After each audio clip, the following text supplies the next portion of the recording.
Hey everyone, welcome back to our channel. Today I'm going to show you how you can create partition into your Windows 11 and Windows 10. If you follow my steps very carefully, you can do it if your Windows have 10. So without wasting any time, let's get started.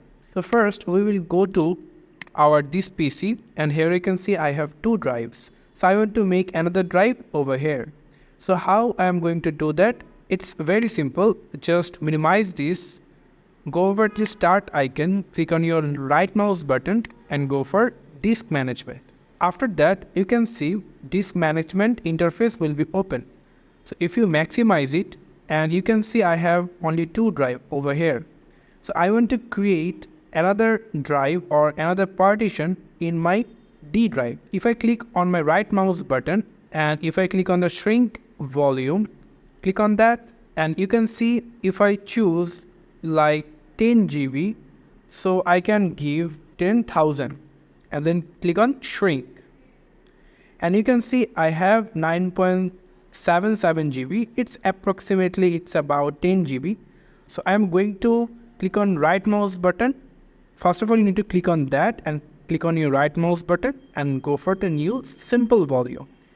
Click on that.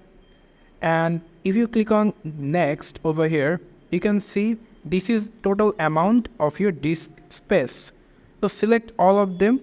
Total space is 9,999. So my volume size, I chose 9,999. Click next. And if you want to give your drive later name called A, or if you want to make it like E, then click E and then click next. And then here format this value with the following settings. So leave it as it is and then click next and click finish. And you can see in our drive section we have a new drive called E drive.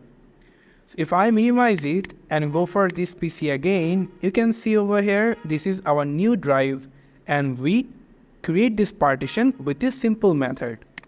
So thank you so much for watching this video. I hope this video is helpful for you. Don't forget to like and subscribe. Hope you'll see you in another video.